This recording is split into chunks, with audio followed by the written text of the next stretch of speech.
안녕하세요. 경제적 자유를 꿈꾸는 삼전 장기 투자를 하는 삼전불패입니다. 저의 영상이 도움이 되셨다면 구독과 좋아요 한 번씩 부탁드리겠습니다. 오늘 금요일 하루 잘 보내셨나요? 오늘 밖에 이제 아침에 출근할 때 보니까 약간 쌀쌀하긴 했는데 그래도 날씨가 좀 많이 풀린 것 같더라고요. 근데 어제 같은 경우는 갑자기 또 비가 와가지고 근데 비가 와서 이제 더 추워질 줄 알았는데 날씨는 좀 그렇게 이제 많이 춥진 않더라고요. 그리고 오늘 이제 금요일 같은 경우 오늘 2021년 1월 22일이거든요. 제가 지금 영상을 찍고 있는 시간이 21시 지금 15분을 넘어가고 있는데 오늘 이제 금요일 같은 경우에는 보통 친구들이랑 간단하게 약속을 잡아서 이제 저녁 식사를 하거나 조금 이제 친구들과 이제 놀거나 하면서 이제 금요일을 보통 시간을 보내는데 요즘 같은 이제 코로나19 이제 이 질병 때문에 이제 전염병 때문인지 이제 친구들과 이제 점점점 이제 만나는 시간도 줄어들고 거의 이제 약속도 안 잡거든요. 그래서 금요일 같은 경우에도 이제 금요일이나 뭐 주말이나 거의 비슷한 것 같아요. 거의 이제 회사 끝나면 거의 집에 거의 하루를 거의 집에서 이제 보내는 시간이 좀 많아진 것 같습니다.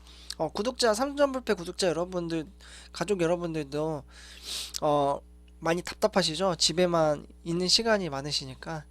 근데 이제 빨리 백신이 나와서 이 시기가 지나가길 좀 바람이 좀 있습니다. 그러면 제가 이제 주제로 이제 넘어가서 제가 금요일 이제 주제로 정해온 삼성전자 주가가 오르지 않은 이유. 오늘 사실 어제 같은 경우 삼성전자 회사가 인텔로부터 이제 파운드리 사업으로 이제 첫 수주를 GPU 관련돼서 이제 수주를 해서 이제 주가가 어느 정도 반영돼서 주가가 오를 줄 알았는데 오늘 주가가 떨어졌잖아요, 오히려. 그래서 그거 관련돼서 오르지 않은 이유가 있어서 제가 주제를 이렇게 정해서 가져오게 됐습니다. 일단 처음부터 이제 유가 증시에부터 유가 시장부터 이제 보려고 하는데 삼전불패 구독자 여러분들은 유가 시장을 어떻게 보셨나요? 금일 코스피는 외국인과 기관이 많이 매도를 하면서 주가가 하락을 하였는데요. 하지만 개인이 1조 6천억을 이제 순매수를 하면서 방어를 하였습니다. 그럼에도 불구하고 외국인과 기관이 이제 많이 매도를 했는데 외국인 같은 경우에는 마이너스 2,600억, 기관이 좀 많이 팔았어요. 많이 매도를 했는데 마이너스 1조 3,700억으로 이제 매도를 하면서 개인과 이제 기간에 이제 양상 대결이 됐었는데 오늘 같은 경우에는 이제 기간이 너무 많이 팔아서 이제 코스피 같은 경우에는 많이 조금 떨어지는 상태입니다. 그나마 개인의 동학개미인 이제 개인 투자자분들의 원래 이제 신념과 요즘 같은 경우 주가가 쉽게 안 떨어지잖아요. 3000이라는 코스피 지수도 어떻게 보면 개인 투자자 우리가 올린 거잖아요. 이렇게 강했기 때문에 이렇게 기간이 많이 팔았음에도 불구하고 마이너스 0.64% 하락을 하면서 종가 마무리했습니다. 코스피가 하락한 이유는 미국 3대 지수가 이제 급등을 한 이후에 선물 지수가 이제 소폭 약세가 되면서 이제 주가의 하락의 요인으로 보고 있는데요. 참고로 미국의 3대 지수가 뭐냐면 나스닥, 다우, S&P입니다. 나스닥 같은 경우에는 애플, 그리고 마이크로소프트, 그리고 아마존, 페이스북 같은 이제 미국 내 최첨단 기술의 현황을 이제 반영한 지수이고요. 그리고 다음으로 다우 지수 같은 경우에는 이제 3M 컴퍼니, ANT, 인텔 같은 이제 삼성전자랑 이제 관련된 회사죠. 이러한 회사가 이제 다우 지수를 이제 종목으로 이제 가고 있고요. S&P 500 지수는 세계 3대 신용평가 중 하나인 스탠다드 푸어스에서 발표한 지수인데요. 회사로 따지면은 뭐 엔비디아, 화이자, JP 모건 체이스라는 회사가 모여 있습니다. 어쨌거나 금일 하락의 지수 요인은 개인 투자자 개인적으로 이제 소폭 지수가 이제 약세가 되면서 이제 한국에 영향이 오지 않았나라는 이제 생각이 들고 있습니다. 다음으로 이제 삼성전자와 삼성전자 우에 대한 이제 주가를 이제 한번 이야기를 해보도록 하겠는데요. 삼성전자 같은 경우에는 금일 역시나 어제와 마찬가지로 이제 개인 투자자분들이 이제 총 매수를 이제 9천억, 이제 거의 1조 가까이 이제 매수를 하였고요. 기관이랑 외국인이 양방 대결로 이제 계속 매도를 했습니다. 주가 창을 봐도 오르락 내리락 하다가 초반에는 진짜 많이 올랐어요. 그러다가 점점점 떨어지는 이제 모습을 보여줬는데, 이 부분은 이제 떨어진 이유는 제가 뒤에서 이제 한번 말씀을 드리도록 하겠고요. 삼성전자 우 같은 경우에도 역시나 계속 똑같아요. 어떻게 보면 개인 투자자분들은 계속 사고 있고 외국인과 기관은 계속 팔고 있습니다. 외국인 소진율은 80.26%로 아직은 이제 거의 80% 이제 밑으로 거의 떨어진 상태고요. 뭐 삼성전자 같은 경우에는 시가총액 518조, 삼성전자 같은 경우에는 63조로 이제 이렇게 지금 삼성전자의 상태를 이제 볼 수 있고요. 다음으로 이제 오늘 주제죠. 네. 오늘 주제인 금일 삼성전자가 이제 주가가 오르지 않은 이유에 대해서 한번 이야기를 해보려고 합니다. 오늘 저 같은 경우에는 사실 주가가 조금 오르지 않을까 라는 이제 생각을 했었는데요. 금일 주가가 오르지 않아서 실망하신 분들도 많이 계실 거라고 이제 생각을 하고 있습니다. 그 이유 중에 하나는 오늘 기사로 나왔거든요. 이렇게 오르지 않은 이유가 미국 최대 반도체 회사인 인텔이 4분기 실적 발표 이후에 컨퍼런스 콜에서 인텔이 7나노미터 공정이 안고 있던 문제점을 이제 해결했다고 합니다.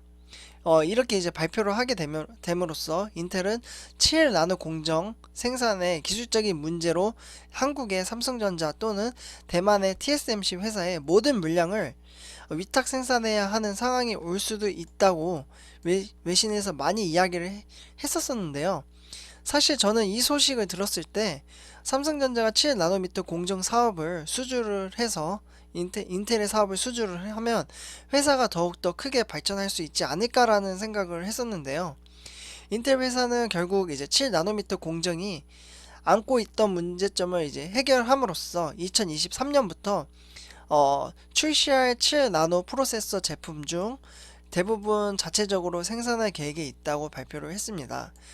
이렇게 되면 핵심적인 부분은 인텔 회사가 이제 미국에 있는 인텔 회사가 이제 자체적으로 생산을 하고, 비핵심적인 부분은 이제 외주를 줄 가능성이 크다고 제기가 되는데요.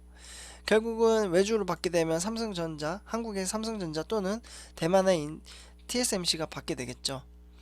인텔이 이렇게 자체 생산에 대한 의지를 나타내면서 종합 반도체 회사의 위상과 입지를 포기하지 않겠다라는 모습을 보여줬습니다. 하지만 모든 반도체 부분을 자체적으로 생산하는 것은 아니고요. 자체 생산을 하면서도 일부분은 외부 파운드리 기업에 도움을 받는 식으로 생산을 이원화할 계획에 있다고 합니다.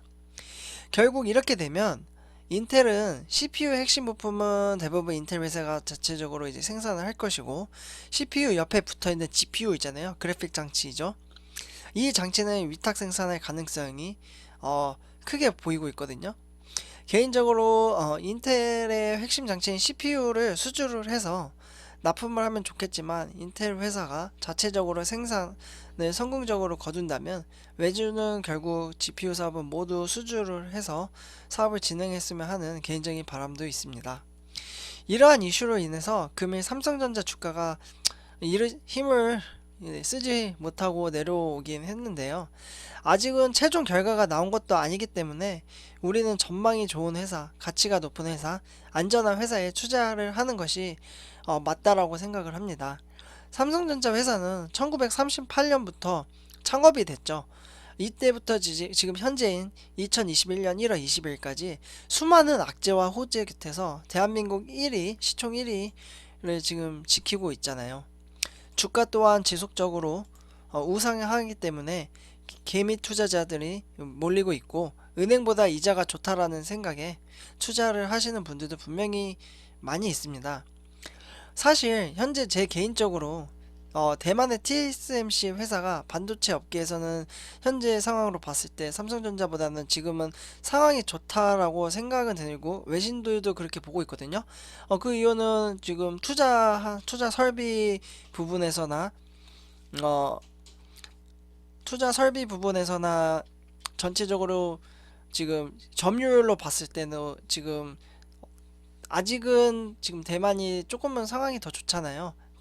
하지만 과거로부터 어려운 상황에서도 잘 삼성전자가 잘 해왔던 것처럼 전망도 좋고 사업 시장도 넓게 있으니까 우리는 그것을 믿고 삼성전자에 투자하시는 투자자분들은 그러한 믿음 속에서 투자를 꾸준히 적립식으로 죄송합니다. 적립식으로 이제 계속 꾸준히 주식수를 가다 보면 분명히 경제적 자유를 얻기 위해서 한 걸음 다가갈 수 있다라고 생각이 듭니다. 마지막으로 인텔 TSMC 파운드리에 대한 로드맵인데요. 여기 보시면 인텔 같은 경우에는 2011년도 보면 TSMC가 가장 먼저 시작을 했습니다. 이게 28나노미터, 뭐 삼성 같은 경우에도 이제 2011년 보시면 32나노미터죠. 인텔은 조금 늦게 시작을 했지만 22나노미터부터 시작을 했습니다. 결국은 계속 이제 발전이 돼서 뭐 삼성전자 같은 경우에는 뭐 2022년도까지 이제 3나노미터, 그리고 TSMC 같은 경우에는 이제 지속적으로 발전이 되면서 2022년도까지 3나노미터. 결국 TSMC와 삼성전자가 반도체 업계에서는 공정 기술로는 거의 비슷하거든요. 계획서로 봤을 때는 인텔 같은 경우에는 조금 힘들지만 10나노에서 거의 발전이 되지 않았어요. 그러다가 2022년도까지 7나노 공정에서 최대의 문제점을 해결을 했다고 해서 이 부분의 7나노 공정은 인텔이라는 회사가 자체적으로 생산을 하겠다라는 이제 로드맵을 이제 쉽게 이제 눈으로 볼 수 있게 된 자료를 이제 공유를 해드리고 있습니다. 오늘 영상은 제가 여기까지 이제 준비를 했는데요. 앞으로 삼성전자 어떻게 될지 모르지만 사실 오늘 주가가 많이 올랐으면 저 같은 경우에는 아직 주식수를 많이 모으지 못했거든요. 그렇다 보니까 주가가 지금은 올라가긴 올라가되 그래도 조금은 또 떨어지면 또 떨어진다고 걱정하시는 분들도 많잖아요. 그러다 보니까 조금은 천천히 올라가서 한 주라도 조금은 싸게 사면서 경제적 자유를 얻기 위해서 한 걸음 다가갔으면 좋겠습니다. 제 영상은 오늘 여기까지 하도록 하고요. 제 영상이 도움이 되셨다면 구독과 좋아요 한 번씩 부탁드리겠습니다. 구독과 좋아요는 저에게 큰 힘이 됩니다. 감사합니다.